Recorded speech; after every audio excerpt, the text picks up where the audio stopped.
Frontal organisation के अध्यक्ष, सब लोग मौजूद थे। करीब 100 लोग आज इस बैठक में भाग लिए। कुछ 50 लोग यहाँ 24 नंबर अकबर रोड में बैठे थे और कुछ 50 लोग जूम के द्वारा बैठक में भाग लिया। राहुल गांधी जी के डिस्क्वालिफिकेशन के बाद राजनीतिक प्रक्रिया क्या होनी चाहिए कांग्रेस पार्टी को, उस पर बातचीत हुई। कानूनी कदमों पर बात नहीं हुई।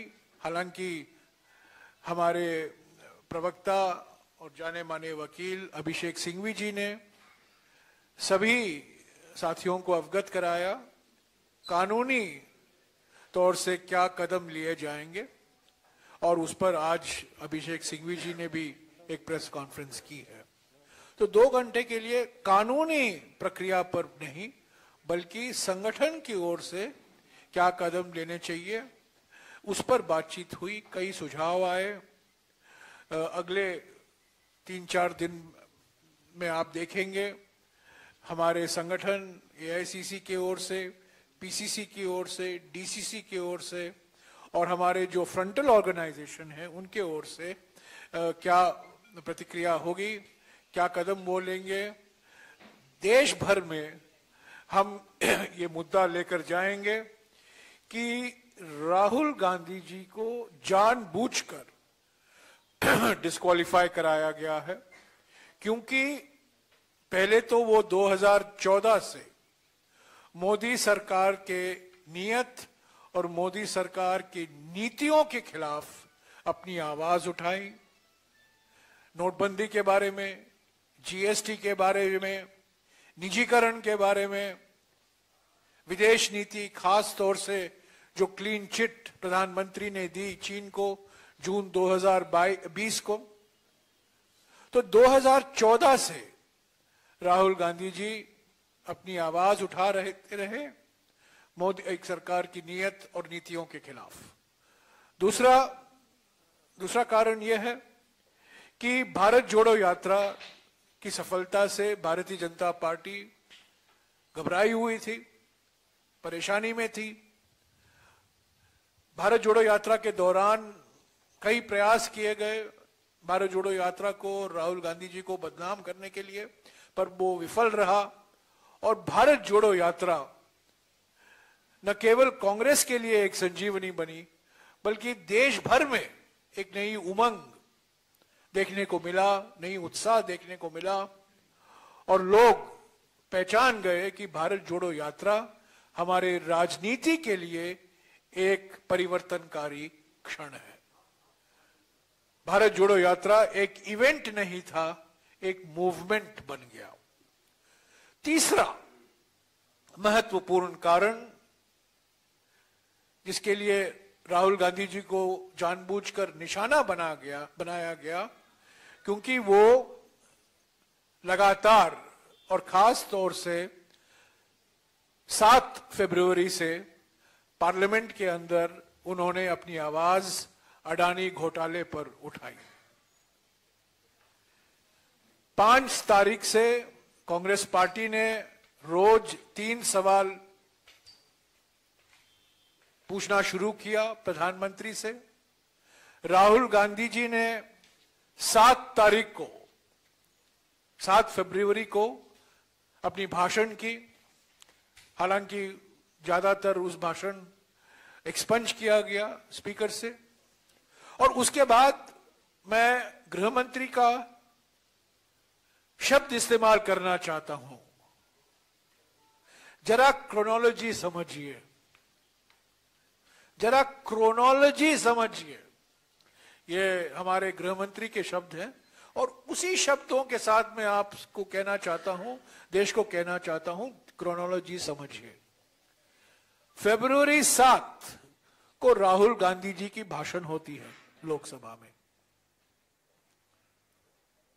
9 दिन बाद यानी कि 16 फरवरी को जो कंप्लेनेंट है, जिसने शिकायत की थी इस भाषण के बारे में, जिसने आपत्ति जताई थी, मानहानि का केस दर्ज किया था, वो जो high court, Gujarat high court में उन्होंने ही स्टे लिया था, वो स्टे उन्होंने वापस ले ली। देखिए, ये अजीब है, हमारे कानूनी इतिहास में अजीब दास्तान है ये। उन्होंने अपनी ही कंप्लेंट के बारे में स्टे लगाई थी, गुजरात हाई कोर्ट से स्टे मांगी थी,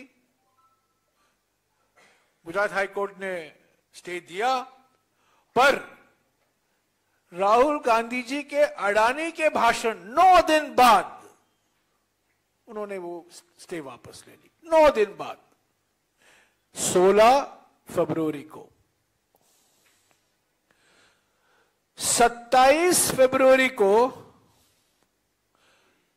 क्रोनोलॉजी समझिए, 27 फरवरी को, यानी कि राहुल गांधी जी के भाषण के 20 दिन बाद सुनवाई शुरू होती है। चीफ जुडिशियल मैजिस्ट्रेट, सुनवाई शुरू होती है। 17 मार्च को जजमेंट रिजर्व होता है और 23 मार्च को जजमेंट आता है। क्रोनोलॉजी समझिए। बाप रे, ये तो बुलेट ट्रेन से भी ज्यादा गति से चला है। प्रधानमंत्री बार बार श्रेय लेते हैं गति शक्ति के लिए, ये तो अति गति शक्ति है, गति शक्ति नहीं, अति गति शक्ति। 7 फरवरी को भाषण, 9 दिन बाद शिकायत करने वाले व्यक्ति अपने स्टे वापस लेते हैं। 27 फरवरी को सुनवाई शुरू होती है। 17 मार्च को रिजर्व किया जाता है निर्णय और 23 मार्च को कन्विक्शन का निर्णय, डिस्क्वालिफिकेशन का निर्णय, सब डिस्क्वालिफिकेशन का निर्णय तो आज आया है, पर कन्विक्शन का निर्णय कल यानी कि 23 मार्च को आया। तो ये 3 कारण हैं जो मैंने गिनाया आपको, जिसके लिए राहुल गांधी जी को कीमत चुकानी पड़ी, बहुत महंगा पड़ा। पहला, मोदी सरकार के खिलाफ अपनी आवाज उठाने के लिए, नोटबंदी के बारे में, जीएसटी के बारे में, चीन के विदेश नीति के बारे में, निजीकरण के बारे में। दूसरा, भारत जोड़ो यात्रा की सफलता के कारण। और तीसरा, अडानी घोटाले के बारे में जो उन्होंने खुलासा किया, और खास तौर से प्रधानमंत्री की भूमिका, प्रधानमंत्री की नीयत, प्रधानमंत्री की नीति, प्रधानमंत्री की दोस्ती, जिसके कारण ये हम देख रहे हैं अडानी घोटाला, जो LIC, state bank of India और जो सार्वजनिक वित्तीय संस्थाएं हैं, उस पर उनको इतना नुकसान पहुंचा है।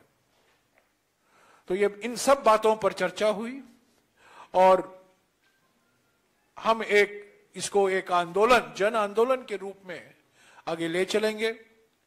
न केवल दिल्ली में, पार्लियामेंट तो सोमवार या मंगलवार को खत्म होने वाला है, एडजर्न साइने डाई होगा, पर राज्यों में, जिलों में, ब्लॉक में हम ये अभियान ले चलेंगे। हमारे संगठन,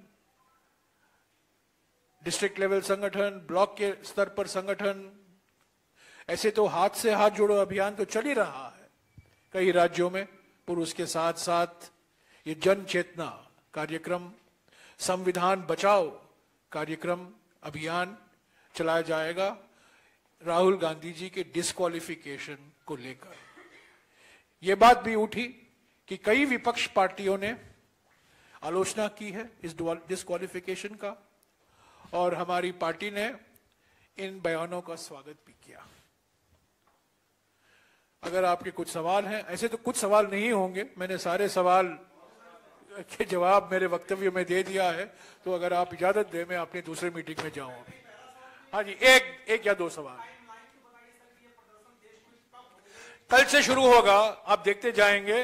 अभी मीटिंग होगी, उस पर जो कार्यक्रम होगा, टाइम टेबल होगा, वो तय किया जा रहा है। सोमवार से शुरू होगा, सोमवार से शुरू होगा। अरे कमेटी बनेगी, कमेटी के बिना कुछ काम नहीं होता। कमेटी बनना जरूरी है, कमेटी रूप देती है। कार्यक्रम आपको सोमवार से दिखाई देगा।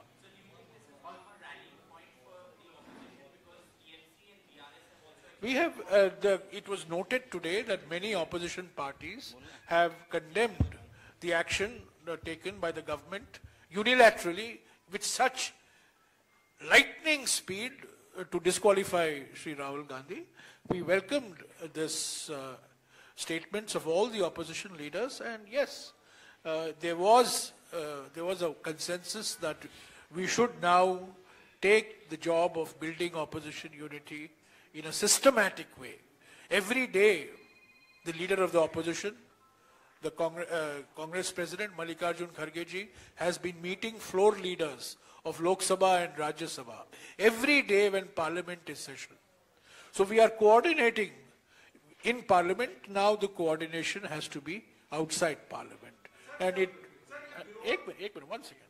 And it is also very heartening to note that some parties which were not part of this floor coordination in Parliament have also now issued public statements condemning this action of disqualification of Sri Rahul Gandhi.